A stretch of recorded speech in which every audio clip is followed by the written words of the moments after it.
Thanks, Lee, and welcome to a continuing day of racing action here on the NBC family of networks. I'm Bob Varsha at Exhibition Place in Toronto, Canada, where we have gray, cloudy skies overhead, but thankfully a dry racetrack and much better weather in the forecast. This was the scene yesterday.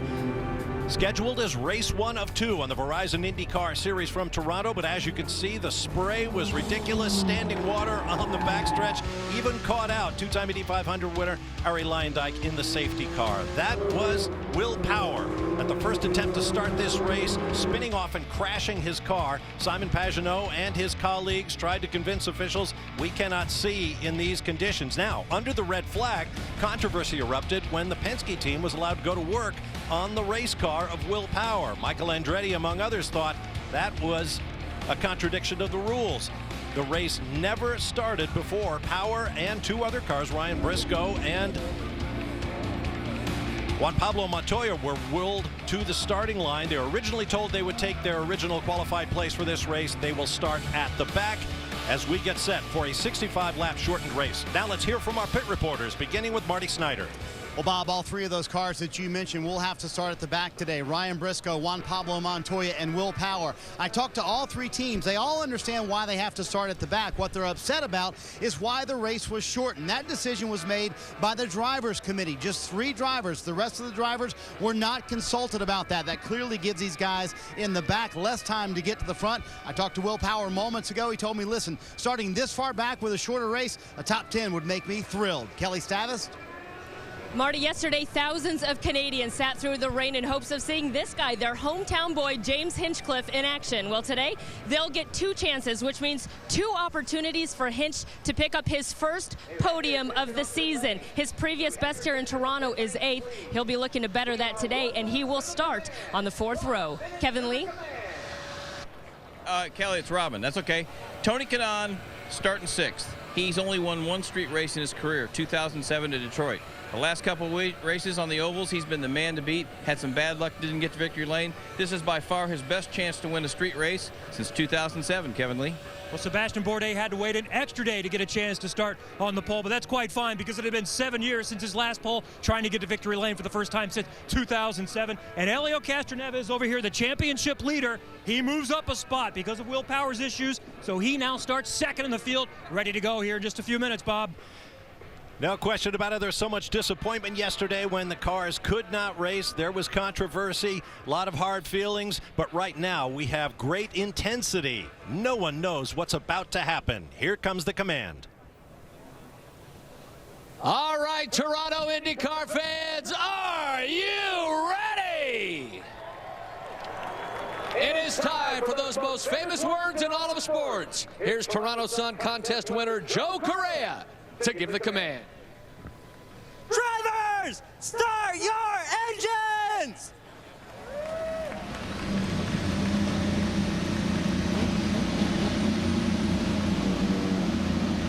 Well, that was great enthusiasm. And it's going as a matter of fact, from the drivers, he was standing in front of them.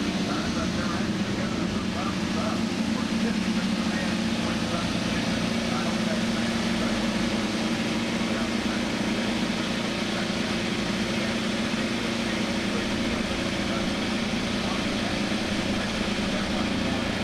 Boy, that's the way to give an engine start command.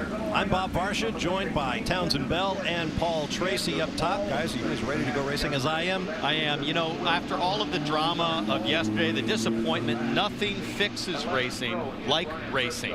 As soon as you can get on the track and up to speed, all of the problems of yesterday will disappear, and it couldn't come any sooner. Well, this is going to be a tough day in the saddle for these boys, and a doubleheader of 65 laps is going to be physically demanding.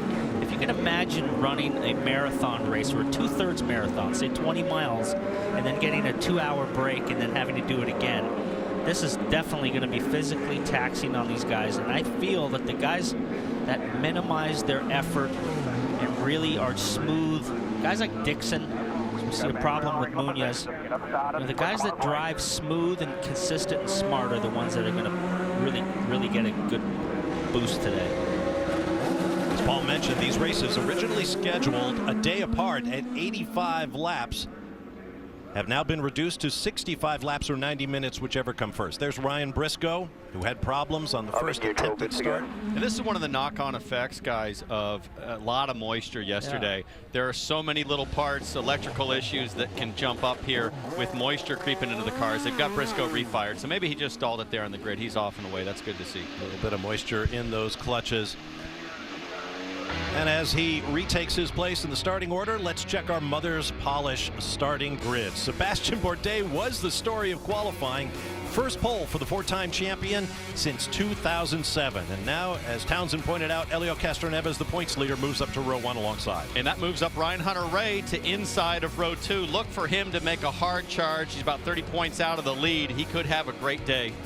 So we see Tony Kanaan. He's looking for his first street car win since 07. Philippi, the highly touted European F1 test driver, coming over here trying to make something happen. Row 4, Justin Wilson, always good on temporary circuits like this one. Row 5, Scott Dixon, like Kanaan, trying to pick up that first 2014 victory for Chip Ganassi. In row 6, you've got Graham Rahal and Takuma Sato in 2 Hondas. And then back in row 7, Mike Conway looking to find his earlier form when he won Long Beach this year with the Carpenter team, and Carlos Munoz outside row 7. You see Jack Hawksworth, he was ready to go yesterday. He wanted to give it a go, and Sebastian Saavedra in row 8. We have row 9, Carlos Hortes. He was the rain race winner in Houston, and Charlie Kimball. On row 10, Mikhail Aleshin, the Russian rookie, and Marco Andretti, who had a very frustrating round of qualifying and will start toward the back, but not at the back because of the repositioning of Ryan Briscoe, Juan Pablo Montoya, and of course, Will Power, whose once substantial championship lead is now a 9-point deficit to his Penske Racing teammate Helio Castroneves, who starts on the outside of row 1.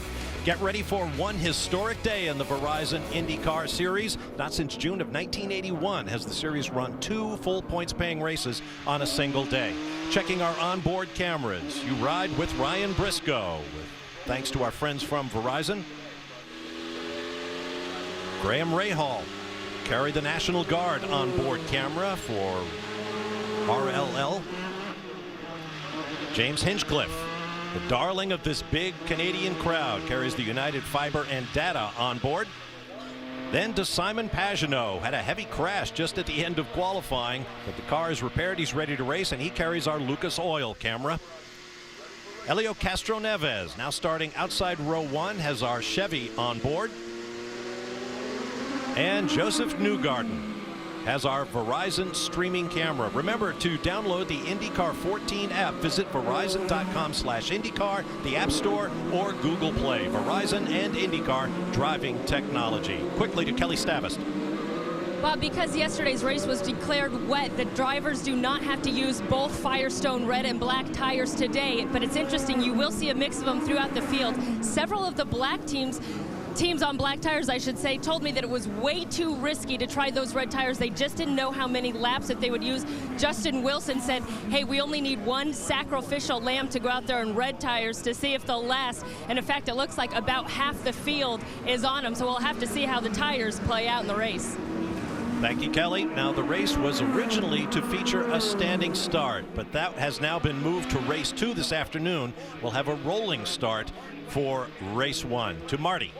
And Bob, because we are 65 laps today, this should be a one-stop race. In order to do that, you're going to have to stretch your fuel mileage. In order to do that, the driver needs to see on his steering wheel what fuel number he's driving to. For Simon Pagenaud, he sees zeros under the fuel. Right now, that gauge not working, so he has no idea what kind of fuel he's burning inside the car. Oh, boy.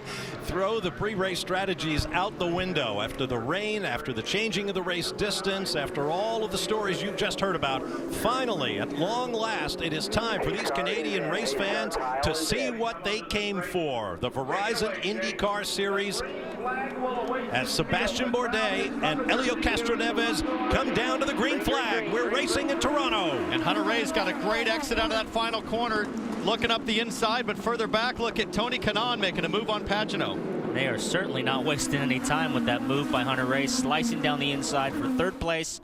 as now he's got his sights set on Castroneves. And but Hunter he's got a lot of pressure from Kanaan from coming from behind. Hunter-Reay in the bright yellow car. Oh, an attack at the front. Castroneves taking a look at Bourdais. 5 former winners of this race are in the field. Here's the sharp right-hander at turn 3. Oh, and around goes Simon Pagenaud. Pagenaud got touched in that left-hand kick, and that's Newgarden with contact over his front wing. Takuma Sato in the number 14. And he won't have to worry about that fuel meter now, will he? Guys, after all so of the drama of yesterday, we've got a dry racetrack, and it's now completely blocked. You see Mike Conway waving for a restart. Pagenaud trying to get going in the orange car there. I think he actually hit possibly Sato trying to get spun around. Well, it looked like they were going 2 abreast up the hill like we talked about in the pre-race yesterday, that it's hard to do, and he got clipped in the rear. As you see, they're coming up the hill, and he just got touched right there. That's Philippi up the inside in the black car. Newgarden trying to avoid, gets hit by Sato. Conway locks up. Munoz with nowhere to go. A lot of damaged Basically, cars there. Everybody from 10th on back held up or involved in this incident. It's a very narrow track. There's Newgarden with the day glow accents on his Sarah Fisher Hartman racing And guys, car. look at the chain reaction. Hunter-Reay pushes Kanaan a little bit wide. Pagenaud gets checked up. Philippi's to the inside, and it's just one massive chain reaction. He buried the throttle to try to get it to do a 360, and it wouldn't go all the way around for him. On board with Joseph Newgarden. Wow.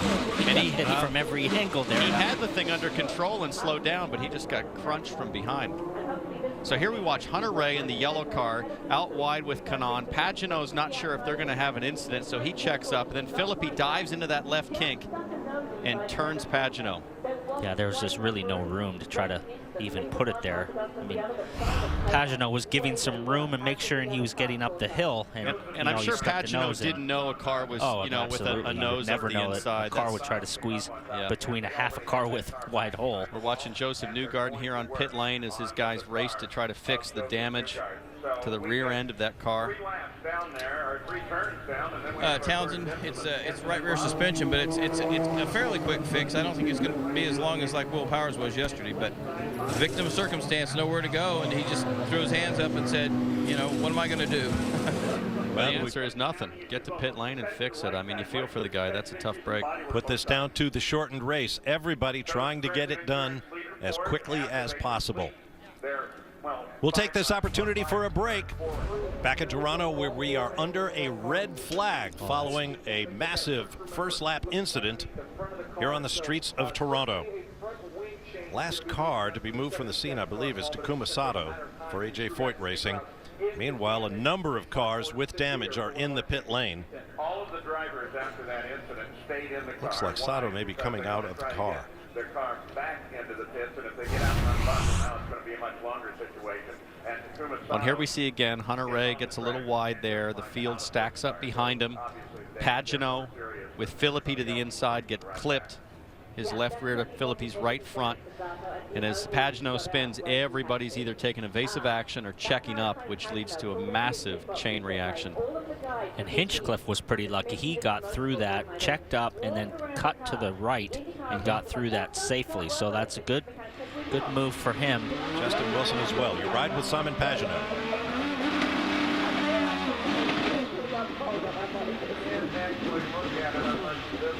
Well, it's like adding insult to injury as Newgarden clips his front wing going by. Let's go down to Marty Snyder. Bob, after that little ride, Simon Pagenaud came on the radio, said, what was that? He was not very happy with Luca Filippi very early in the race to be doing that. Rob Edwards has gotten him to pit road here, and Rob Edwards has been very clear to the team, do not touch the car. We're under the red flag after everything that happened yesterday. He doesn't want anything to be questioned about what's going on with this race team.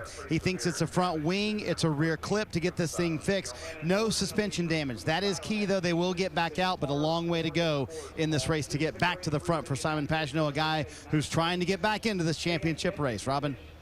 You know what, Marty? Sarah Fisher just asked me, she goes, why did Will Power get to work on his car and ours is sitting here and our mechanics are told they can't work on it?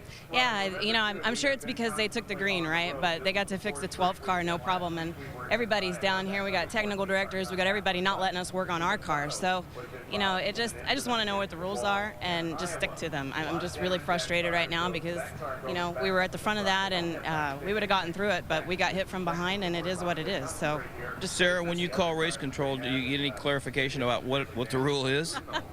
It takes a minute, yeah. It takes a minute. Okay. She hasn't cussed yet, but AJ might. Bobby? Sorry, Kevin.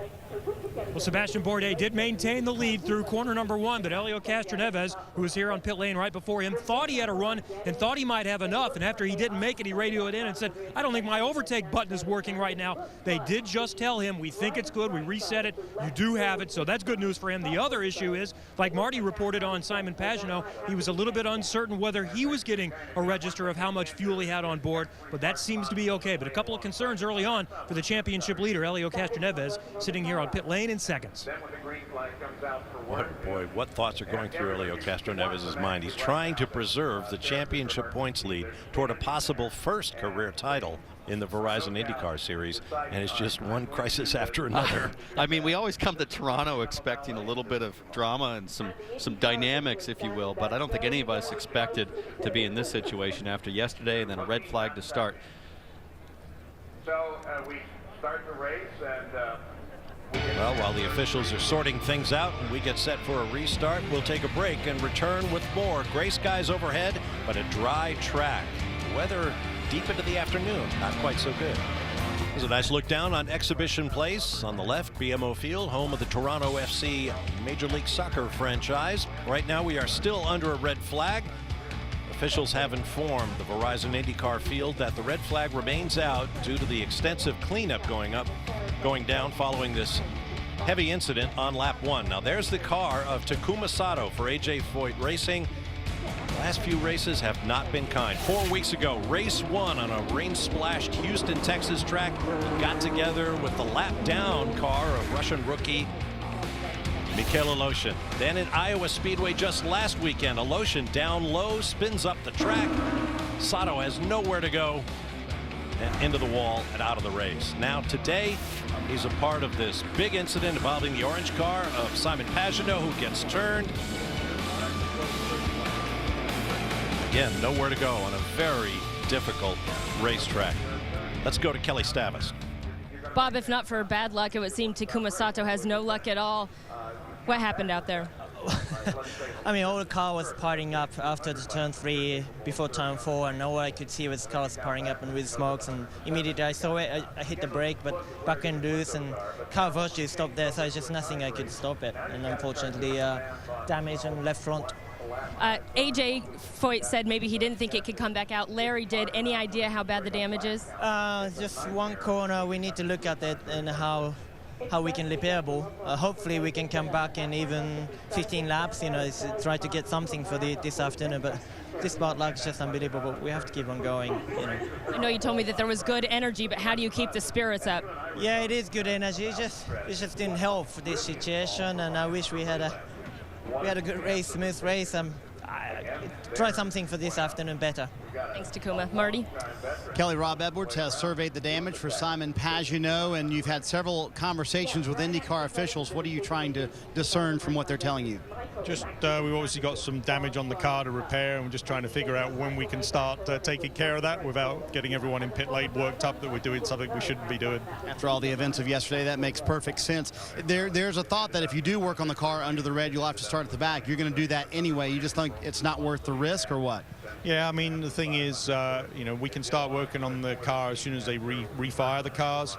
The work that needs to be done will be done before all the cars roll out of pit lane. We'll just do what we need to do and roll on the back of the field. So that leads us to say, what is the damage on the car? And obviously no chassis damage, right? Yeah, it's just the front wing and the rear clip. So we can replace those in about, 20 seconds. So shouldn't be a big problem for us. Now the challenge will be for Simon Pagenaud. How does he get through the field? Robin? Marty, I think if everybody had Dale Coyne's intelligence about the rule book, they'd be working on their car in the red flag. The penalty, according to Mr. Coyne, is you work on your red flag car right now, you get a 20-second stop and wait penalty, and you restart the race from the pits. Well, being 20 seconds behind on the lead lap's not that big a deal, so I'm going to go tell Sarah Fisher what they ought to maybe do, Kevin. Well, Luca Filippi is sitting here 5th in line right now before we get ready to go back, although they still are going to set the order in the car. We've already heard from Simon Pagenaud. He's not happy. You're going to get a chance to look at it here, Luca. Your version of what happened. Did you have an opportunity there? No, it wasn't really an opportunity. I was just there. He was open in the entry, and then I think he misjudged the distance between the wall, because I was actually there, and I wasn't doing anything special. I was just driving around the corner. I think he knew I was there, so I just needed to left the line a little more open. Look, he just squeezed me. I had nowhere to go. I even touched the wall on the inside, so I literally had not even an extra inch to go to the left. If you look at the tire, probably there is a mark. So I'm fine. My wing is a little damaged, but the team thinks it's safe. So we race from here. Anyway, for me, it's a great opportunity to be here, and we fight. All right, thank you. Luca Filippi. Well, no work being done while they sort out the situation under the red flag.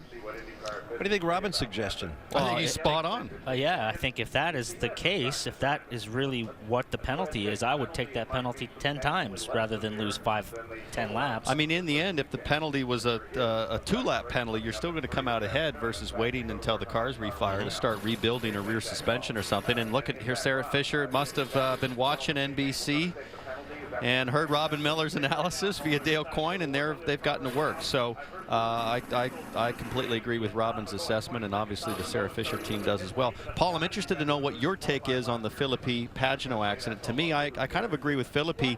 He was not really trying to pass. He was just running side by side with the guy and got squeezed to the fence. I agree as well. I mean, obviously the line was open. You know, Pagenaud really left the whole car width. And it was one of those things, his nose was there, Pagenaud left it open, and it closed, and, you know, it's just tough to go through there two abreast, but, I mean, it's one of those things. It is. Yeah, it's a tough, we see that year after year. Not the way we wanted to start the race, that's 100%. Robin has more on the Newgarden situation. Okay, Sarah Fisher and her husband Andy O'Gara, they just said they've been instant messaging race control trying to get some kind of a ruling and a definition of what the penalty is. They couldn't get any kind of feedback from race control, so Sarah just said, after listening to our report, do it. What are they going to do? Start us last? But if you're only 20 seconds behind and you're in pit road, that's not a bad penalty. No, I agree completely. Well, we'll see what happens. Right. Well, that's true.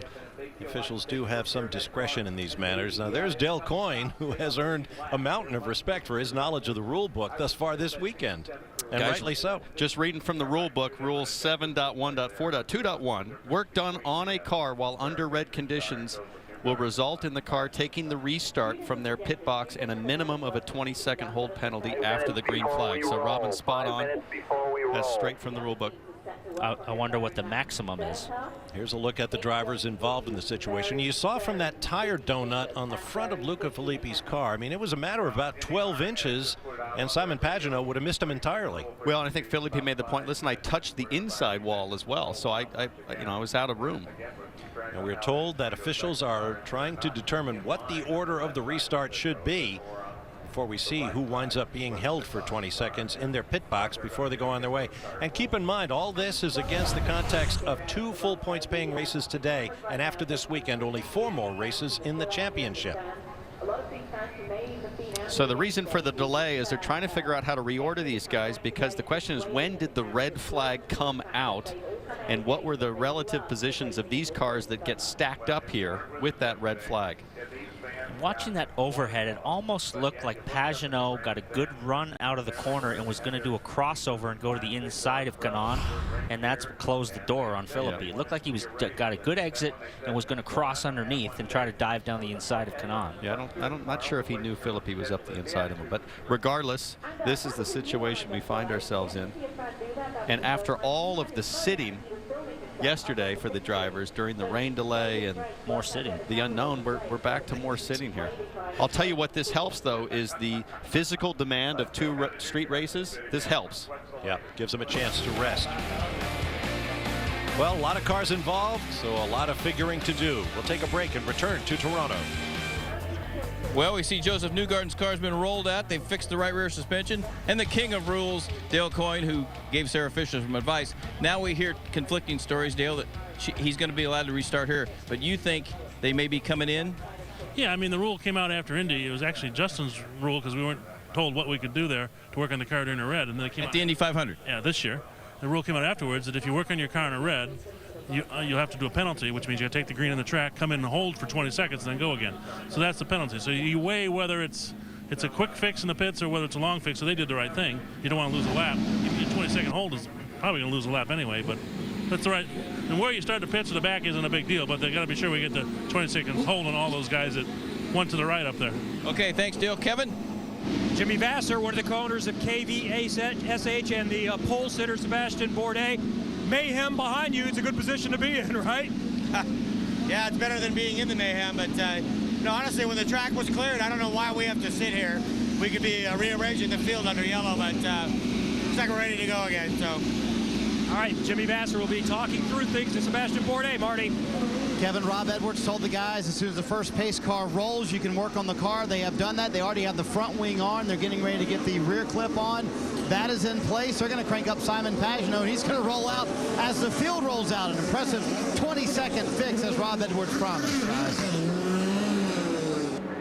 Well, yesterday, if you were with us for our hours of great coverage, we heard the legend himself, A.J. Foyt, said, well, and his tongue may have been in cheek when he said, I learn something every day. I think we're all learning something about the rule book here in Toronto.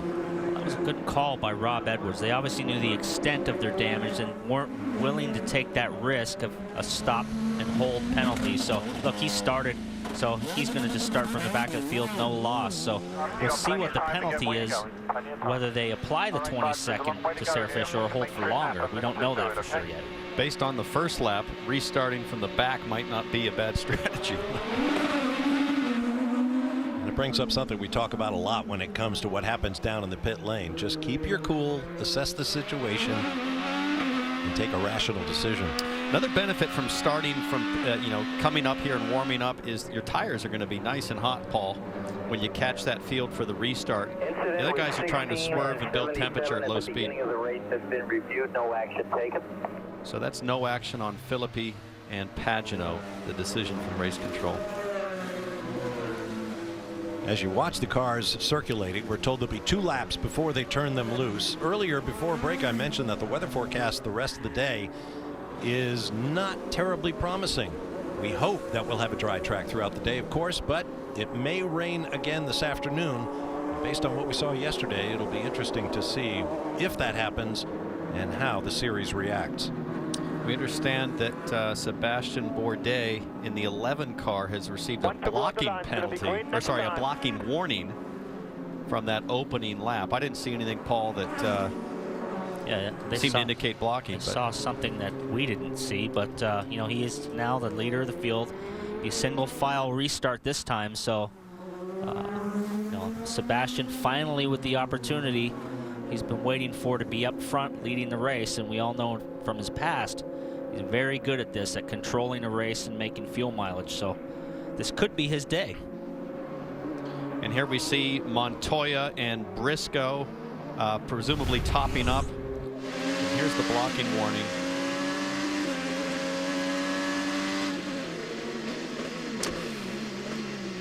Yeah, a bit of a dart across the bow. Not sure Castroneves was making a move, but that looked awfully European in terms of cutthroat racing. Well, he had Ryan Hunter-Reay coming up on his right side too, did Helio Castroneves. So we will get the green this time by.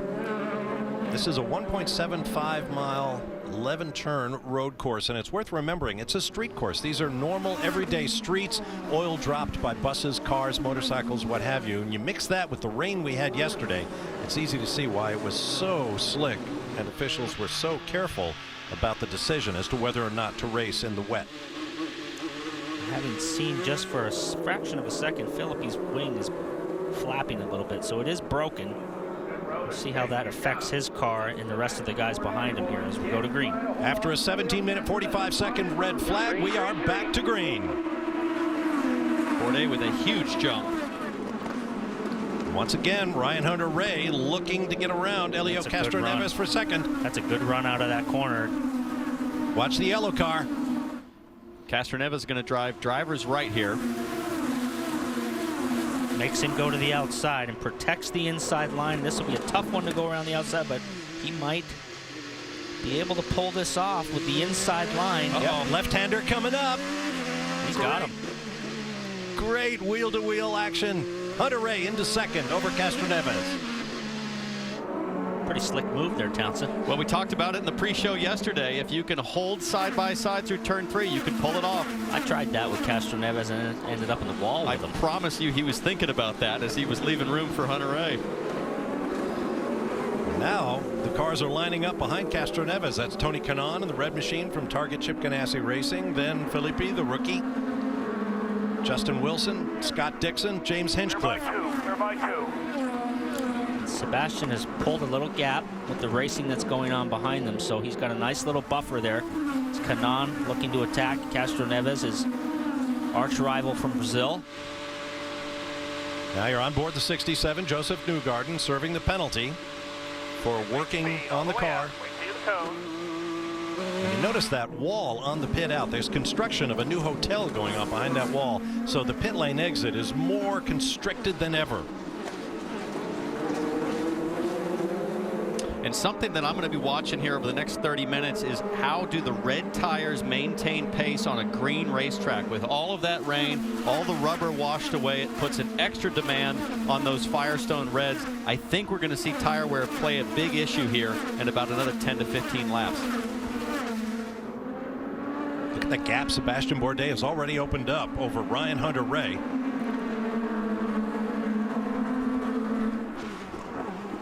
Gap of over 2 seconds first to second, and then this long train. You see how bumpy the front stretch is. There's Will Power, currently shown in 18th position after starting 23rd. Now you're on board with Pagenaud. That's Power up ahead. And these two guys don't have any love lost for each other. They've had some drama on the street courses of Long Beach, so this could be an interesting fight. Marty? Former teammates and close friends, and yes, they have not gotten along too well. In 2014, you see Simon Pagenaud trying to make a move on Will Power. How about this? Two of the fastest cars all weekend, way in the back here. 17th and 18th for these two guys trying to make their way back up through the field. Tim Cindric just reminded Will Power a moment ago, take care of your fuel here. They would love a caution in the next few laps, and they'll do the opposite of whatever the leaders do. It's going to be a track position all day long, track position game all day long for both of these cars for the rest of the race. Yep, piece of body work either came off a car or was lying on the racetrack and was tossed in the air by the tires. And right now, I think Pagenaud has a slight advantage running the Firestone Reds. The data says he's on blacks, but he's actually on reds, as you can clearly see in frame there. Power's just going to try to hang in there until the Reds start to lose their edge, which should start to happen over the next few laps.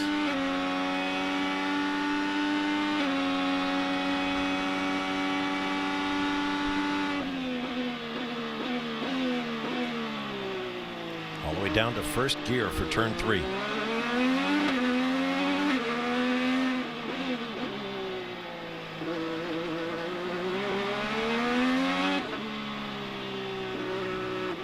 Swinging onto Manitoba Drive. This is quick and narrow. Final corners now to the front straightaway. The gap for Sebastian Bourdais over Ryan Hunter-Reay is out to 2.8 seconds. Yeah, Bourdais is flying there up front, about half a second a lap quicker the last few laps than Hunter-Reay and Castroneves behind him. That last lap. That was a good lap. I believe that's Michael Andretti commenting on Hunter-Reay's fuel mileage. So clearly they know that to go 65 laps, even with the yellow, they're going to have to stretch their mileage. Kevin? What's scary for the rest of the field is it's going exactly according to plan right now for Sebastian Bourdais. They wanted him to get a good gap as quickly as he could if possible, and now they're working on saving fuel. So he's maintaining this gap right now, and he's still hitting his numbers. He is on pace to be able to make it a one-stop race. Sebastian has always been a good fuel mileage driver, and we know that in times of past, when he gets out front and he's comfortable, he's a very, very tough guy to beat. So right now, driving away from the series champion Hunter-Reay and making his fuel mileage. So it'd be a good day for the KVSH team. Clear by 5. You're watching race 1 of 2, scheduled on the same day here at Exhibition Place in Toronto, Canada. Race 2 will come your way at its regularly scheduled time, 3 p.m. Eastern Time on NBCSN. So be sure to join us for that.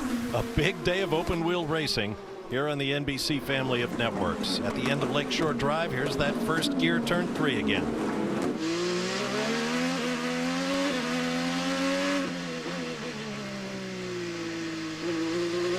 See where they built that wall out over the curbing at the entrance to turn 4, or 5, I should say, to prevent cars from going 4 wheels behind that curb as they did in last year's race.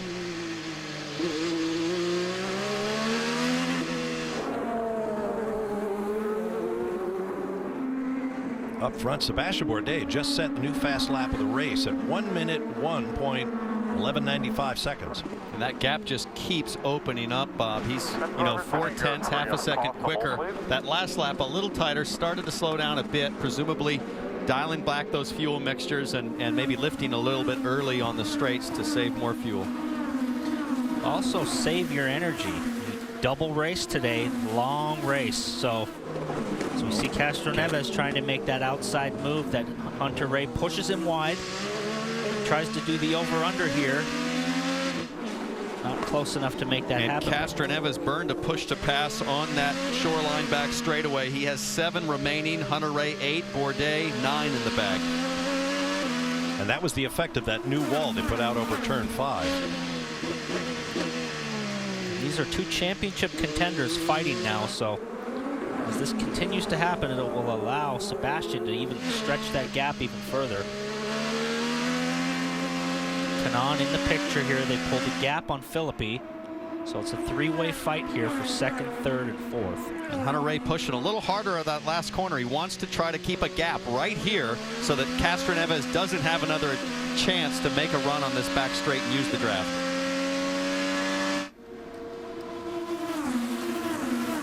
Meanwhile, Simon Pagenaud hits the pit lane. Marty. Rob Edwards is going to get Simon Pagenaud off strategy here. They're going to put the primary sticker tires on and see what they can do. They also had a little bit of damage that they did not get from the accident. The one interesting thing is they left the tires that he spun on the car for that last run. He said there were no issues with it, but the steering wheel is a little bit off for Simon Pagenaud. He gets those sticker primary tires, and we'll see if they can play the strategy game. Very, very slippery on cold tires getting up to speed here in Toronto. You can see he's sawing at the wheels. Very difficult to get around here on stickers. Especially on those harder primary Firestone tires. Flashing across start finish goes Sebastian Bourdais, one of 5 former winners of this race in Toronto. He is leading by 3.1 seconds and pulling away. We'll be back. Watching the battle here between Mikhail Aleshin and Mike Conway. Conway with a brilliant pass to the outside for 14th, but great move. Yep, Conway, one of the cars caught up in that first lap accident, well back in the field. A lot of work ahead of him. Working lap number 14 of 65. Kelly. It has been a difficult and frustrating weekend for Mike Conway. They just haven't been able to get the setup right on this car all weekend. It was a little bit better for qualifying. He qualified 16th, gained a couple of spots because of those cars sent to the back. Well, then he was sent to the back again after that red flag incident. The team was not very happy with it. He spun to avoid making contact with any of the melee. He got stuck, sent to the back only ahead of Joseph Newgarden. The team was not pleased at all with that decision. You see Mike Conway, he's really working that car. It looks like it's handling better than it has throughout the whole weekend, and Houston was really a struggle for him. He put a move on Aleshin the last lap, and he's pulled quite a nice gap on him, as we see in the background. As we see coming into turn 1, still a little bit bouncy in the front. He's got a good entry, gets back to the gas soon and kicks that rear end out a little bit, stays in the throttle, and he's on the move. Helped by that concrete patch that's been so slippery and such a challenge for these drivers all weekend. The track has no rubber on it now, so it's going to continue to change. You know, with all that rain yesterday and the blowers going around, and it's washed all the rubber off the track. As you can see here, the concrete is white, so the track is going to continue to change, Townsend, all day long. And one of the things, Paul, speaking of tires and rubber, is look at the rate at which the marbles are already building on a green racetrack, the rate of wear, and you see it evidenced by the marbles offline. That's going to build very quickly here. That makes it tough when you do get a run on a guy coming off of turn 1, and it becomes one line, as we see this freight train of cars with Hinchcliffe. The coming onto the back straightaway becomes one line, and you can't really get side by side with a guy. You get in those marbles, and you'll end up in the wall in a heartbeat. On board with Hinchcliffe following Dixon. Busiest man in Toronto this weekend, the only Canadian in the field racing in front of his home fans. Hinch has been everywhere. Probably happy to be in the car, as good as an ambassador for the sport as he is. Boy, he has just been all over town. His face is on every magazine. Mayor has a busy schedule, huh? Yes, he does. Is the mayor coming to Hinch's party tonight? I don't know, maybe. You should invite Mayor him. Ford of Toronto. Oh, that's Philippi off song. Oh, whoa. He's hit something. Whoa, that was scary. Whoa, to lose it on the back straightaway in front of a train of cars. I think what we're going to see is he probably hit the wall on the outside of turn 1 and has broken the toe link. Oh, man, that was really close. And this is the widest part of the track. And we've got a car. That's Huertas. Carlos Huertas, the winner of the first race in Houston a few weeks back, is into the turn 3 tire wall. Paul, do you think Philippi's damage is from the earlier contact with Pagenaud, or maybe we'll catch a replay and see if he got into the wall? It looked like the rear, like something was broken in the toe link and the rear snapped around and fishtailed on him. If we can find it, we might see that he might have hit the wall on the exit of 1. Full course caution. Let's take another look at that move by Luca Filippi. May not have been entirely under his control, but oh boy. Wow. Yeah, good thing that nobody was right up behind him when that happened. You know, I wonder if it's the left rear toe link, and in the earlier incident with Pagenaud, he mentioned touching the wall with his left rear, but did it happen somewhere else? Oh, he got wide right there in the gray. In the marbles we were just talking about. Boom, hit the wall, bent the toe link, probably broke it, and that wheel will just move around and turn the car like you have rear steering. In fact, it's fortunate for him that Carlos Huertas got into the wall and helped bring out that yellow flag that he needed to get safely around the track. To Kelly.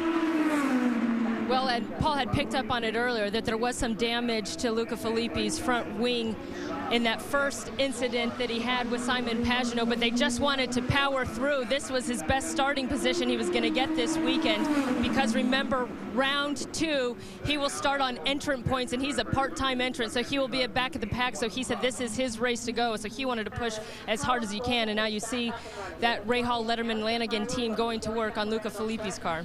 He's shown so much pace at Houston. As we watch Huertas with damage and a little banner probably caught in the left front wing, he'll have to get to pit lane. I was just going to say, we've seen so much pace out of Filippi in the one-offs that he's done so far, but he's had a real issue making it through each session and race. He was super quick at Houston, but crashed both days. The first day was a heavy crash. Second day was lighter. Obviously, there's no question he is quick, but you got to get to the end of these races, and that's what makes Dixon and Hunter Ray and these guys and Castroneves. That's what makes them so good at these races. Mike Conway is in. Kelly. And you see, as they went off those red tires and put blacks on for Mike Conway's Ed Carpenter racing car, it looked to be a pretty quick stop there for the 20, and now you're looking at Carlos Munoz from Andretti Autosport also making his stop. I'm going to take back what I said earlier, having looked at that donut on the front right wing of Luca Filippi's car. It was the leading edge of Simon Pagenaud's wheel and not the trailing. So it was a stouter hit than I thought at the time. These yellow flags really help Sebastian Bourdais for 2 reasons: fuel mileage and tire wear. He's on those reds that a lot of people seem to want to get off on these pit stops, but the longer we go under yellow, the easier it is for him to make it one stop running full rich. Third race Sebastian Bourdais has led this season. He led 1 lap at the Indy 500 and another at Pocono Raceway. He is the dominant leader here. Welcome back to Toronto. I'm Bob Varsha with Townsend Bell and Paul Tracy up top. Robin Miller, Kelly Stavast, Kevin Lee, and Marty Snyder down in the pit lane.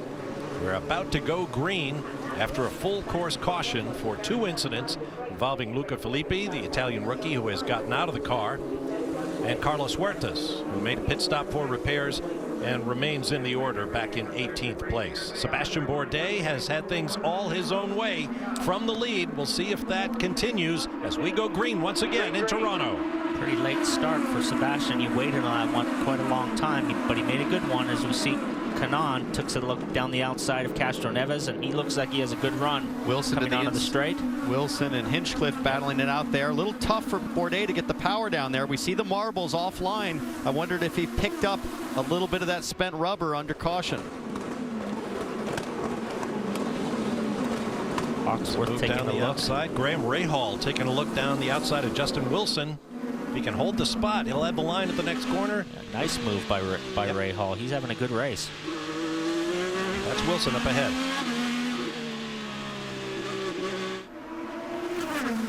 Graham Rahal so strong in that second race at Detroit, strong at Houston. Their race pace on the street circuits has been very good. See him all over back of Wilson, who's fighting to hold on to the balance. That Boy Scouts car, and Graham's going to have a nice exit here. He's going to have a nice little run here. Pulled a little bit on him, but Nice job. Wilson's on black. I think he might make a dive at the outside, but I would try wait to square him up here. I'd wait here, Paul, and then I'd be on the push to pass right now if I'm Graham. I'm watching the screen to see he has Wilson's picked one to defend, and Graham is on the button as well. Both Wilson and Rahal on push to pass down the back straight. Wilson defending, and that green means they're both with push to pass activated. Rahal to the inside. Beautiful move. That was Beautiful easy. move. Nice over under. And Wilson locked up his rears, I think, Paul, in the brake zone, slid a little wide. He pushed him in as deep as you could possibly go, and Wilson was in a little too hot, and he over-undered him. Let's hear from Luca Filippi out of the race. He's with Kelly. And you just watched his teammate Graham Rahal make that pass. Not been your day, though. What happened in that second incident? Yeah, great move from Graham, by the way. Unfortunately, as you know, my front wing was damaged on the right side, so I was struggling very much in the last corner before the finish line because I had so much understeer because of the downforce I was losing. So I was always struggling, and I also worn a lot the front right. And in that lap, I just went a little off the line because of that extra understeer, and I basically went on the marbles and hit the wall slightly, actually, more than slightly, and that was it. It's such a shame because I was keeping the pace of the guys on front, and everything was going well. We saw Lucian just get around Saavedra, but Luca, did you learn anything in this short time out here that'll help you in race 2 this afternoon? Yeah, I think we have a good pace, so that's all we know. We just need to try and overtake people because we're starting, as you know, with driver's point, and starting from the dead last is going to be difficult. I'll do my best. Thanks, Luca. Good point. The day is not over. Luca Filippi can get his car fixed, get into race 2 coming your way at 3 p.m. Eastern time on NBCSN. Meanwhile, the battle continues. Bob, look at Marco Andretti passing where I've never seen anybody work it side by side. That was amazing. He wanted that one, didn't he? Beautiful pass. As we look at Will Power and his teammate. You saw Will give a definitive look into his mirror to see where Montoya was for that brake zone. Yeah, you definitely don't want to make that block move that he's made on the past and get yourself a penalty at this stage of the game. And here comes Newgarden, Paul, on Montoya. Newgarden to the outside. Let's see if he can do the side-by-side hold here. He's got Power ahead of him, setting a pick unintentionally. Montoya drove him way wide. Gave him the side horn. That's what he did. There's the chrome horn, and then there's the side horn. I think they touched wheel to wheel, and he just shoved him out of the way. We're used to seeing Juan Pablo Montoya in a blue and white car. He has this beautiful red and white livery this weekend, carrying Hawk Performance. Here's a look. There's Newgarden alongside. Oh, wow. He's more than alongside. He was up ahead of him, and Montoya just drove him over. That's a new term, the side horn. Yeah. That's what he gave him. I think you gave somebody that in the rental car last night. I'm stealing that one.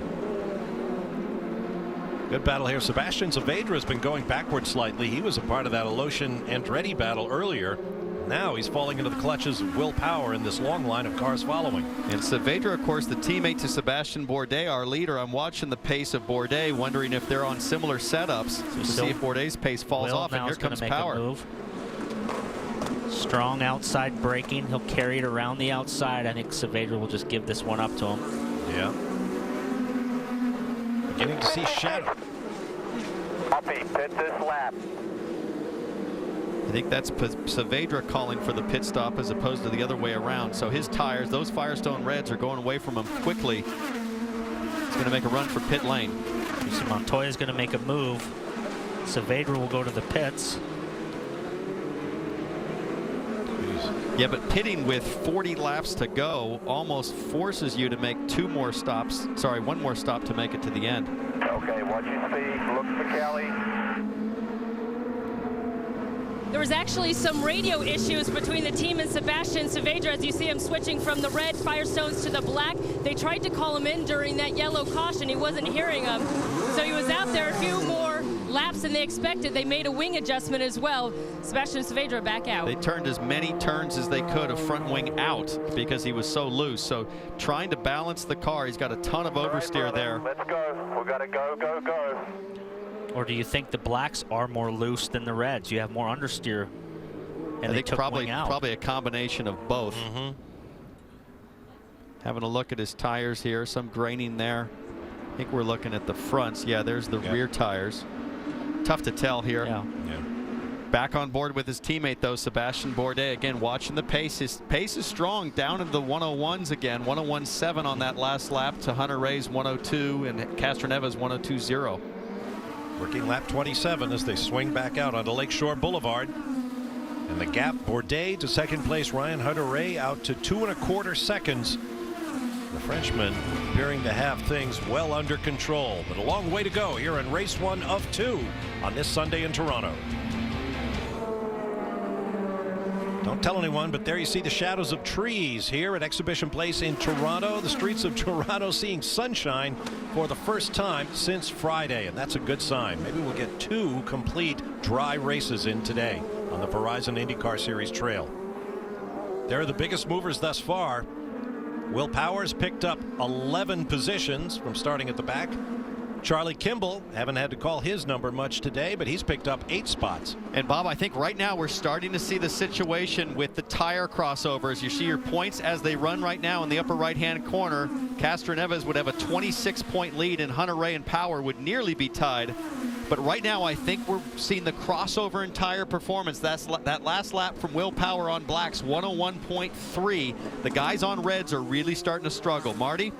And that's exactly the case for Will Power. He and Tim Cindric have talked quite a bit about that. They actually kind of got the caution, Townsend, in the window they wanted, right around lap 20, and that's when they thought they would pit. But just what you talked about, that these primary tires were getting so much better than the reds, they noticed that, left him out. He's gained 5 spots since that restart, coming up through the field very quickly. Now the interesting thing, what do the teams do on this next stop? Because the tire rules are out the window, because we had a rain race yesterday. Do they go primaries, or do they go with the softer red tires, as Power had a close call a moment ago, but that's the debate right now. What do you do on the next stop? Well, regardless if it's red or black, Will has got to take care of the tires, and he had a big right front lockup there, Marty, going into turn 8.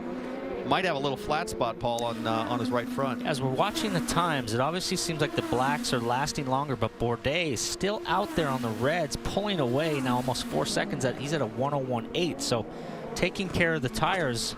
I really feel that this is a shot in the arm that Bourdais needed. Like, you get out in the lead and you build confidence, and just like Kanaan the last few weeks, we're seeing a different driver out of Kanaan since he led at Pocono, and obviously he was so dominant at Iowa. As we see Bourdais, he's checking out right now on the reds. Checking out. He's the only one that's even remotely close to doing that pace on red tires. 4.5 seconds ahead now. 4.0. Like I said, you know, he's had such a struggle over the last couple years getting back to his form, and you just start to think as a driver, am I ever going to get a win again? And you get out front and that confidence builds. I can do this, I can do it, and we're seeing that today. His teammates with Sebastian Bourdais at the Indy 500 this year, and one thing that I really noticed was his insistence on every detail. He was never satisfied with the setup, in a way that, you know, continued refinement with his engineer. And it's that sort of precision and attention to detail that can yield the lap times he's doing right now on the Reds. This is James Hinchcliffe on rookie Jack Hawksworth for 8th place. Meanwhile, 2nd place also getting warm. Hunter-Reay and Castroneves nose to tail. Yeah, these guys are going to be pitting pretty soon. Castroneves is now all over the back of Hunter-Reay. Hunter-Reay is complaining. You can see him sliding, getting sideways. And as we approach those pit stops, Paul, the in laps and the out laps on cold tires. Castroneves to the inside now. Nice move. Those in and out laps are going to be everything if they pit under green. Castroneves with only 3 push to passes remaining, and he's using one here on the back straightaway. The captain told him earlier in the race on the radio, said chill out on those push to passes, you won't have anything left for the end. He's definitely wanted to get by Hunter-Reay and extend his points lead on him. And look at Graham Rahal trying to hold off Justin Wilson. Justin Wilson, another driver. In fact, Justin Wilson, your first driver through the field on black tires. And clearly we're seeing the difference here with Rahal struggling on the Reds now. Here modulating the throttle. A hard time just carrying constant throttle. He's in and out of the throttle with understeer. So narrow and so bumpy, and now that we're getting bright sunshine on the racetrack, it's going to gather up some heat, and that's going to change its characteristics as well. Also going to rubber this track in, Bob, much quicker than when it was overcast. So we see the rubber in the last corner. Hit this lap, rubbering up. Hit this lap, make it a good one. Tony, a nice move down the inside. And Hunter-Reay's smart here, not to defend too much. Knowing the pit stops are coming, don't put yourself at risk. To Kelly.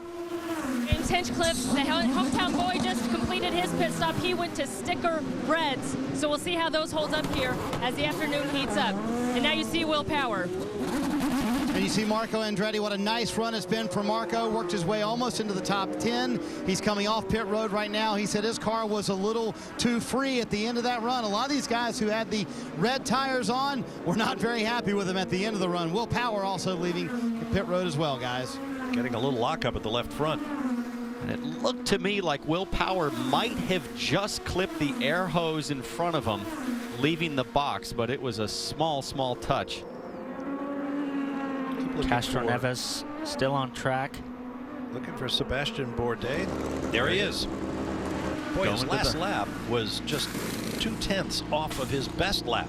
Which is surprising that he'd go to the blacks now. If he was able to maintain pace on Reds, why would they put the blacks on? Maybe just to play it safe. He has the pace. Marty. Guys, you can imagine Ryan Hunter-Reay was screaming at the end of that run. He said, I cannot hang on anymore. Michael Andretti said you just had to hang in those last couple of laps, but he lost 2 spots in those final few laps. They went with sticker red tires when they came to pit road, guys. Car was extremely loose at the end of that run. Out they come. Going to get some guys coming here on hot tires, and this is very tricky to get as we see Charlie's going to try to make a move on Wilson. He's on hot tires, Wilson cold. Here's another look at the power stop. Watch the right rear. Got wheel spin. He does run over the gun, but that gun was kind of just left out there. A little bit of body work from the side pod. It's Marco Andretti's guys. Technically under the rule book, that is a penalty. Here comes race leader Castroneves.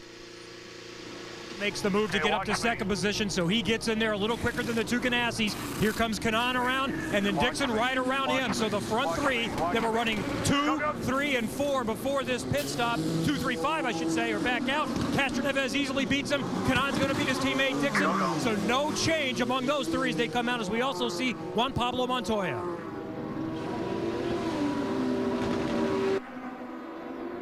Boy, oh boy. So much pit activity as Montoya comes back out. You know, in that Will Power situation, what I was wondering was Marco's guys, we see Montoya come out into traffic with guys on warm tires.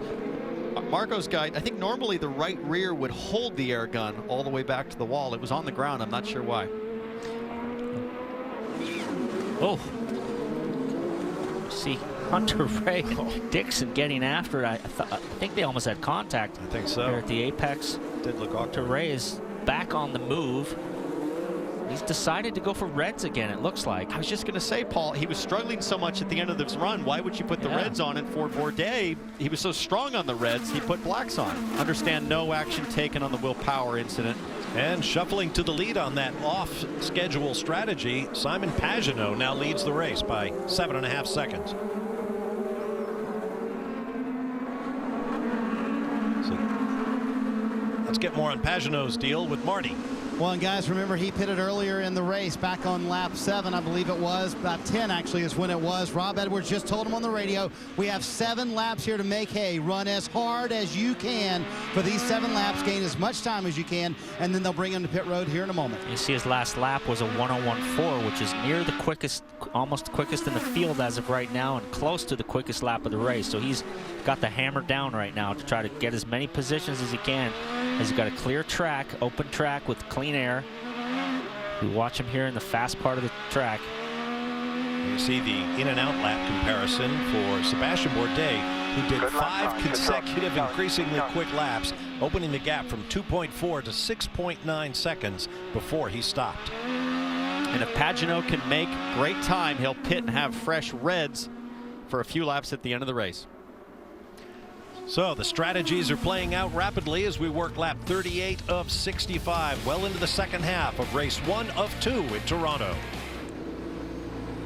Back in Toronto, Ryan Hunter-Reay, the man third in the championship standings, 32 points out of the lead, has been involved in an accident. He has made heavy contact with the left front of the car, and you hear Michael Andretti telling him shut the car off. The accident was with Tony Kanaan on the racetrack, tight quarters, and this has huge championship implications. They have shut the car off. Ryan Hunter-Reay just shaking his head inside the car. They will have to fix suspension pieces. It's going to be a long repair for Ryan Hunter-Reay, and Michael Andretti clearly very upset with what's happened on the track and how this result will wind up. Well, let's look at the replays down in Calamity Corner. Turn 3 at the end of the straightaway, under braking for the right-hander. Hunter-Reay had been on the move. He passed Dixon a couple laps ago. He tried Tony on the outside, but really wasn't there. Tony had the line here, and they just touched, and it shot Hunter-Reay over into the wall and has smashed that front suspension. Tony was very lucky not to get spun around like Pagenaud as well. Right. Hunter-Reay was so patient before the pit stop in giving things up, and man, he has to back out there. That's too low probability. Basically a carbon copy of the Philippi Pagenaud. You're right. Situation. As we see here, the front suspension, the lower wishbone is broken. It's just broken the front wing off. Comes out under the car. Surprised they won't go for a yellow to get that wing out of the track. Yeah, got debris out there. Here's Sebastian Bourdais, currently second, but set to become the race leader. That will cut your tire in a heartbeat, like I just said. I'm surprised they wouldn't get that wing out of the track. Listen, if you want to run out there, I don't think safety workers want to run out of there. Pagenaud, who had the race lead on that off-schedule strategy, came in. Looks like he put the blacks on. Kevin? And obviously that's a real big scare for Sebastian Bourdais, looking for his first win since 2007. He ran over that debris, but they already can tell from the sensors the tire pressure is okay, so they think they have dodged one. By the way, we were wondering a little bit why they not choose reds again on this final one, the Firestone alternates. All they have are scuffed reds, and they feel like the black primaries are the much safer call. You hope you're okay that you don't cut a tire, because now that wing is broken into much smaller pieces of carbon fiber that can still cut your tire down on the exit. And we saw Graham Rahal make contact with Scott Dixon in Calamity Corner. Wow, we are under green. See, Dixon wants to make a move on Pagenaud. Pagenaud still on cold tires, and he's locked up down, coming down the braking zone. Now there's carbon fiber there laying in the track, and hardest thing to do here at Toronto is to come out with a field of 5 hard-charging guys on hot tires when you're on cold tires going into that brake zone in turn 8 or the brake zone in turn 1. But the pressures for Pagenaud are coming up fast, the tire pressures and temp. This is 4th, 5th, 6th, 7th. Pagenaud, Dixon, Rahal, Kimball, Hinchcliffe, all lined up. Now this was some of the most amazing car control I've seen in a long time. Hunter-Reay is wounded. Watch Juan Pablo Montoya. Whoa. That is 3rd or 4th gear, wheel spinning. That's a Tanner Faust drifting move right there. And knowing Montoya, that would have been like, whatever, no big thing. No comes naturally. Good fight here. On board with Rahal. 5 cars here fighting each other really hard. Rahal behind Dixon. Really nice race for Rahal so far. 6th place. It's the best he's run all year. Other than Houston, he was in 3rd place. Now, did the battle get too hot? Let's take a look down in turn 3 on board with Rahal. Oh, Dixon ran a little wide. They touch. Yeah, you might say that. Lucky to get away without suspension damage. That exit, Bob, from turn 3 is so inviting. You see somebody make a little bobble, as we saw earlier with Pagenaud and Philippi, and in other instances. It's so inviting to take a lunge, but then you have that kink right there that tightens up in turn 4. And it leads to problem after problem year after year, but makes great television. You see now Pagenaud is stretching away. He's got his tires up, and now he's starting to pull away from Dixon. And Dixon is really holding up the rest of this train. Keep in mind, Ryan Hunter-Reay, who you just saw being wheeled back to the paddock with another race full of points on hand coming up later on today. But he was up into 3rd after that victory a week ago in Iowa. He'll take a beating in the points in this first race and try to recoup at 3 p.m. when we come to you on NBCSN for the second. And that one definitely hurt.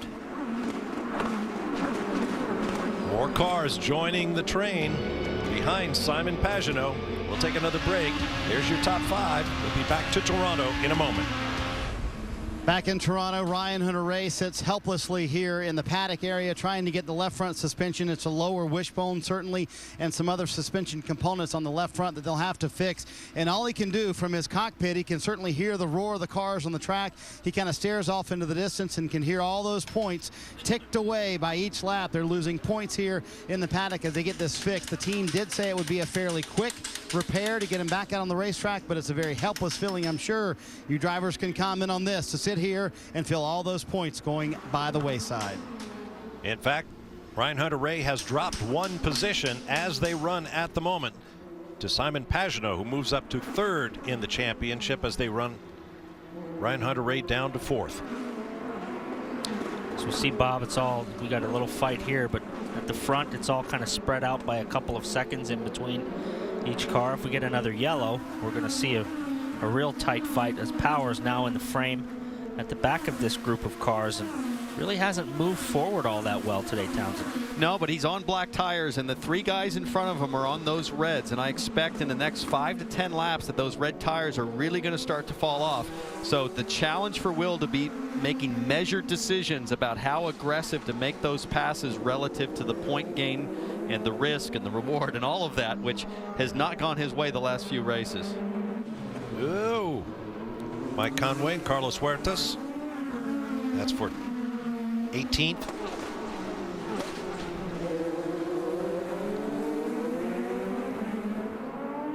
In a way, I imagine right now Sebastian Bourdais' biggest supporter in the race is Will Power, because Bourdais leads Castroneves, the points leader in the championship. And Will Power is going to want to see Bourdais take as many points off Castroneves in this race as he can. Well, obviously, Bob, Castroneves knows he doesn't really have to beat Bourdais. He knows where Will Power is. I'm sure he's got Roger in his ear telling him the point situation, and this is a big gain for him today. So really no point in taking any big risks. So this definitely helps the KV team. And a nice run for Charlie Kimball, who's quietly sort of marched his way here into the top 7. Currently runs on those red tires, but he stayed out of trouble. Look from overhead. Princess Boulevard turning onto Manitoba Drive. Really quick, really narrow, really bumpy. Through turn 8 onto Nova Scotia Avenue. Bob, you know the streets so well. If you could help us get back to the hotel, it's hard getting out of here. I'm a little rusty on downtown Toronto, but if you ever get the chance to visit this city, do it. This place is amazing. Fantastic city, very diverse, great downtown nightlife, thriving business community. There's Prince's Gate, symbolic of the exhibition place track that has hosted the Indy cars 28 of the last 29 years. Today is the 29th start of the Verizon IndyCar Series at this track, with the 30th coming up later this afternoon. And what a day it's been for our race leader, Sebastian Bourdais as you watch. That was a little defensive maneuver by Aloshin there after the fact. Good pass. Focus forward here. Nice pass. Nice pass by Newgarden, but that could have been disaster. Yeah, that was a flat-out block. That's Andretti in the red and white car. Next up on Aloshin's gearbox. Behind him, the red and yellow of Sebastian Saavedra. And then Juan Pablo Montoya. How patient will he be? Got his. If he can hold on, Sebastian Bourdais will become the 9th different race winner this year. The record is 11. And he is exercising. I was going to say, Bourdais is exercising his pace. He's now dropped below the 101-minute pace. That last lap, 1 minute .86. See Montoya now under threat from Briscoe. Briscoe's making a move to the outside. He's been setting this up for a lap, and he's strong on the outside, but Montoya does not give up easily. He could use the side horn here again, but he gave that one up. Yeah, but Briscoe did a great job. He just had a nose ahead to where Montoya couldn't side horn him like he had done previously. Boy, in that corner you need a shoehorn, not a side horn.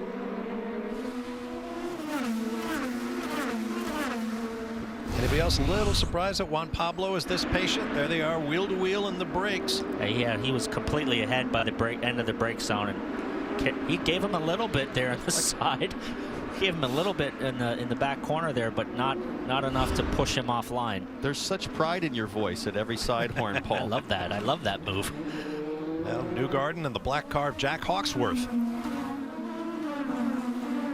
Two young hard chargers, both in Hondas, both with great road and street circuit pace everywhere we've gone this season. And the Sarah Fisher car's on the move. He's passed 2 cars in 2 laps, so on the move.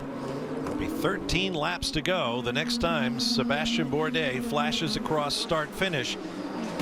We'll take a break and return with more. First of 2 races on the streets of Toronto. Stay with us. We're back on the streets of Toronto. Bob Varsha, Townsend Bell, Paul Tracy up high down in the pit lane. Kelly Stavist, Marty Snyder, Kevin Lee, and Robin Miller. 11 laps to go. The first of 2 races. The second one coming your way later today, 3 p.m. Eastern on NBC-SN.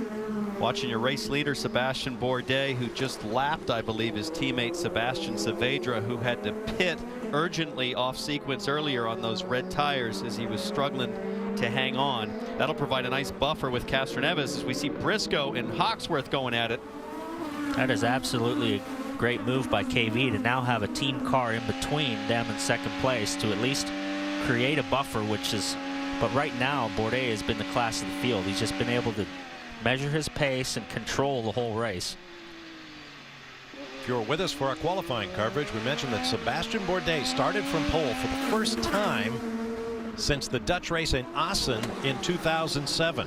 2 races after that, he took his most recent victory in what is now the Verizon IndyCar Series in Mexico City in 07. So what a day for Sebastian Bourdais, winning from pole for the first time in years. 10 laps to go, and all these guys that are running 7th, 8th, 9th, Kimball, Hinchcliffe, Wilson on red tires. I think this is where the red tires really start to come apart in terms of their grip, especially running so close nose to tail. You lose the downforce, Paul. It puts extra wear and tear on the softer compound, and now Power has to decide, how aggressive do I be with an advantage on tires in making up each spot? He's got to be aggressive if he wants to win this championship, but obviously you can't put yourself in a situation like Hunter Ray did and end up in the wall and really lose ground. So, you know, you got a double header here, and if he makes a mistake, it could be super costly with his teammate running in second place. He's doing exactly what he needs to do in the championship. So looking at the push to passes remaining, Will Power has 2, Justin Wilson in front has 2, Hinchcliffe 5, and Kimball 6 remaining. Kimball's had a nice little clean race. Marty, what's going down in pit lane?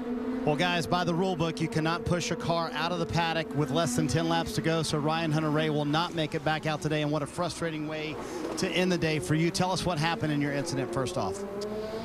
Yeah, just made a bunch of moves there. You know, the Ganassi cars are pretty trimmed, and got around Scott around the outside there and got around Castroneves around the outside. And I was next to TK through the corner and then just kept coming left. And I knew I was getting the squeeze job, but I thought he'd leave me a little bit of room there. And it just, you know, ran out of real estate. I don't know.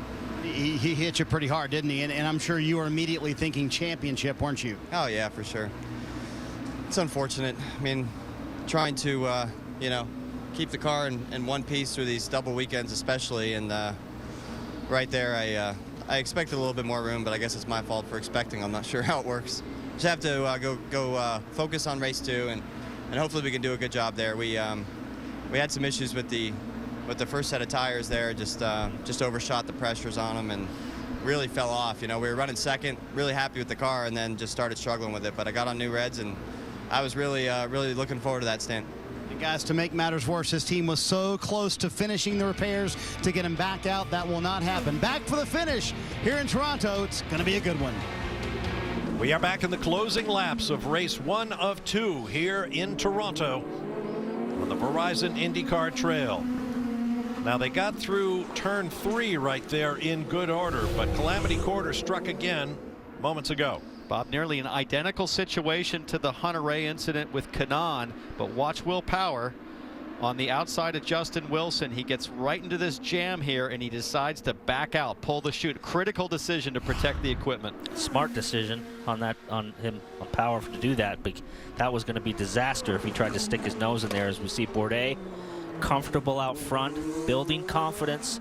This is exactly what he needed now to get his first win in a long time. And further back from Sebastian Bourdais, as we see the longest drought a driver in IndyCar's had since a win.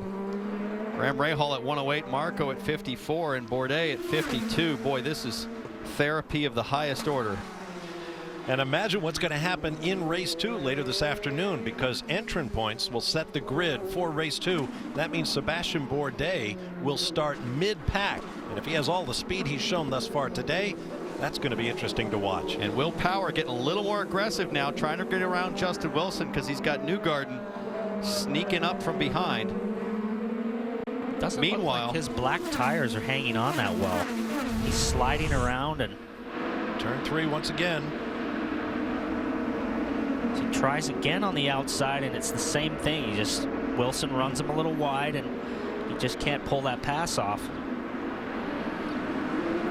And further ahead, there's Bourdais again, your leader. Further ahead, Pagenaud and Tony Kanaan. Pagenaud's pace has been exceptional. He has caught Tony Kanaan after the big incident at the start to come back, and now fighting for a podium position with 4 laps to go. What a drive, and what a great call by Rob Edwards, team manager. Amazing drive from Simon Pagenaud, who stands to be 3rd in the championship as they run right now. Marty?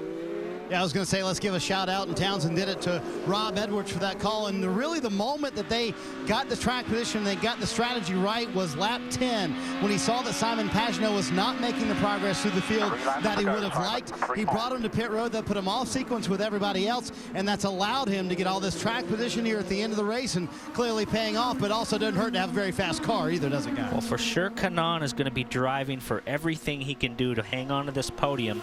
And if I'm Pagenaud, I don't know if I would take that risk. This is a good point stay of 4th over Power.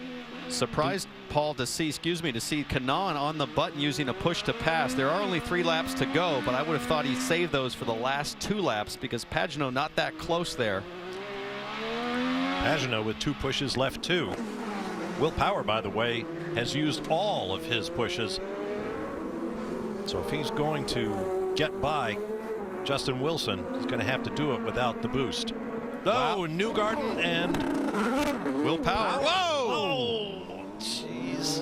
That will damage the rear suspension. He'll be lucky to get away with that. Oh, to clip the end of the wall like that. It's broke. It's broke. Oh, he's crab walking. Is he going to go around? Yeah, he broke that toe link when it hit the end of the pit wall there, at the end of the K-rail.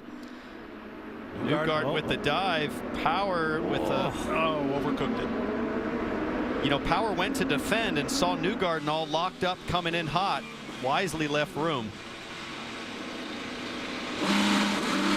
Spins the wheels, tries to get the kick turn.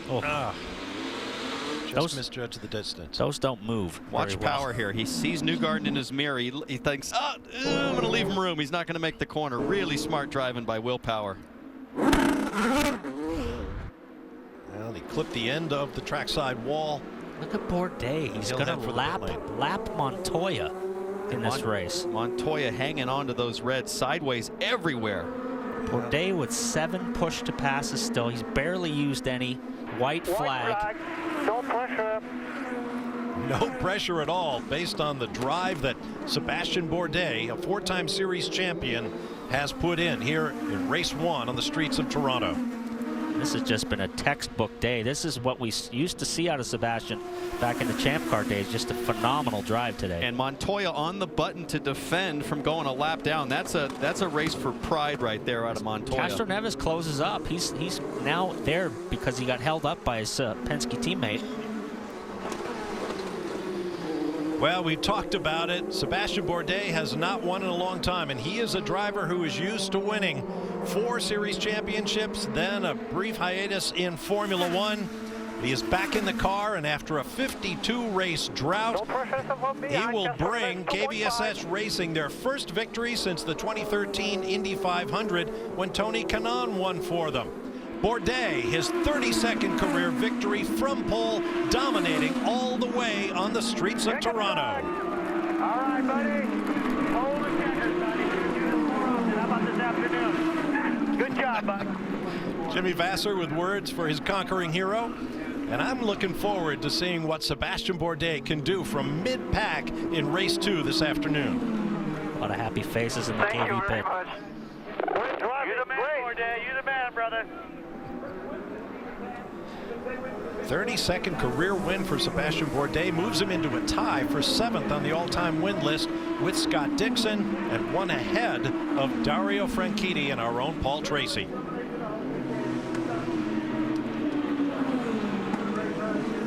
And guys, as you would imagine, a lot of smiles down here. Jimmy Vasser, come on over here. You put Sebastian Bourdais back in victory lane. Did that remind you of the old Bourdais right there? Yeah, and hopefully there's more of that to come. You know, when he gets on a roll, he's unbeatable. We've always believed in him, especially with Hydroxy Cuts. This is their hometown, their headquarters.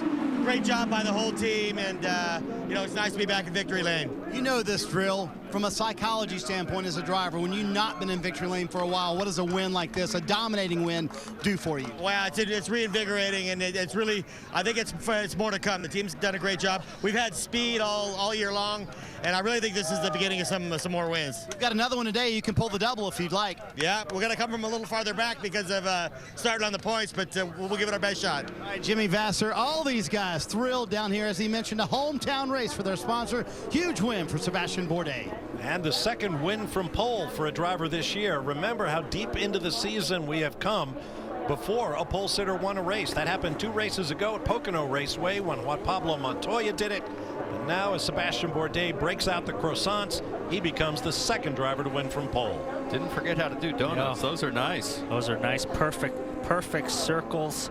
I don't know if I'd want to be doing that on my race motor for this afternoon, but good point. Definitely feels good to have to do those. Oh, race motor, schmish motor.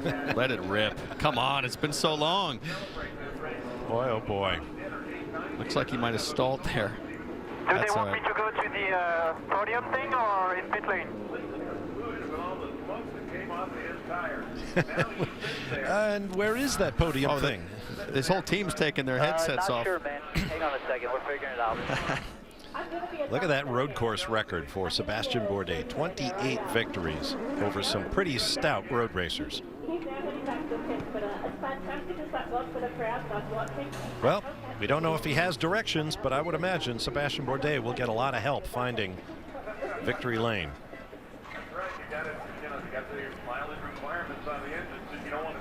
And Toronto is quickly turning in to a beautiful day. Forget all that stuff about afternoon forecasts.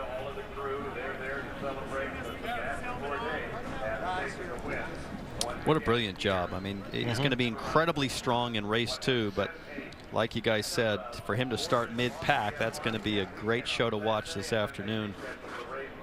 That's like Jimmy said. I mean, once you get out in the lead and you know you can do it again, we've seen this with Kanaan the last couple weeks. He's a completely different driver now, Kanaan. And so, this bodes well for Bourdais throughout the rest of the year. This ought to be fun. Kevin? Win number 32 for Sebastian Bourdais, the first since 2007 in Mexico City. And he moves past some legends, Paul Tracy and Dario Franchitti, in his 7th in the all-time IndyCar win list. It's been coming for Bourdais, and he is going to enjoy this.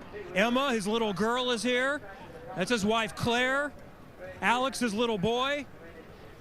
And this is a family situation. They celebrated with a pair of podiums here last year in Toronto.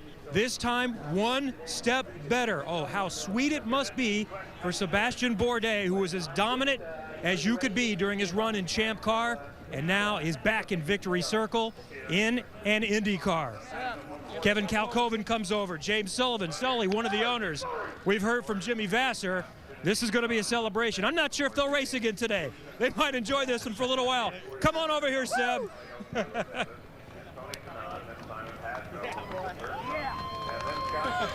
Hey, this is one race. If we fail tech for being underweight, man, it's all good. It's been a little while. What are you thinking right now? Oh, man, just so many things. So many things. I'm a bit speechless, to be honest, because it's the kind of races that you're the one to lose kind of thing, and it just went perfect, from green to checkered flag. And these guys, Hydroxycut, they gave us the great support this weekend. Lone Star, Stroke OK, and it's what an association with these guys. They give me a second breathe. Your kids have never been in victory lane with you. No, they've been 3rd and 2nd here, so we had to complete the sweep. And they told you to hang on to the trophy. I still say that wasn't your fault. No, I think this year they only present the crystal, so we should be fine. How did you get this done today? Because there were a couple of challenges, but you dominated this race. Yeah, it was a pretty dominant performance from that 11 machine, and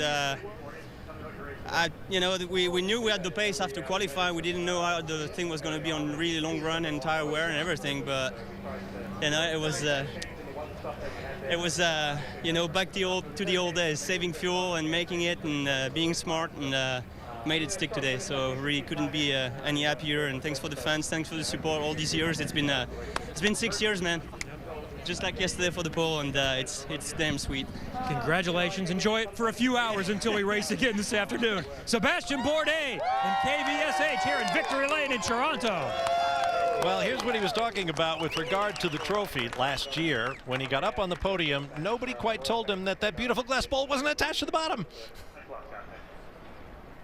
Oh, well, it'll make a nice coaster. Now, for those of you who may have missed the Formula One German Grand Prix this morning, it is re-airing over on NBCSN. And don't forget, we'll be back with Race 2 from the streets of Toronto at 3 p.m. Eastern Time. Stay with us. Back in Toronto, the hugs continue for Sebastian Bourdais. After a long drought since 2007, he is back atop the podium. And a salute from fellow Frenchman Simon Pagenaud on his lap of honor. What a race Pagenaud had as well. Here's a look at the all-time win list. Earlier I said that Sebastian Bourdais had tied Scott Dixon. That was incorrect. But Bourdais does outpace our Paul Tracy and Dario Franchitti, who's here this weekend in the Chip Ganassi Racing pits, watching it all unfold. Now let's go to Marty Snyder. Helio Castroneves ties a career high here at Toronto with a second-place finish, but at the end, you told me you had to slow down quite a bit. Why?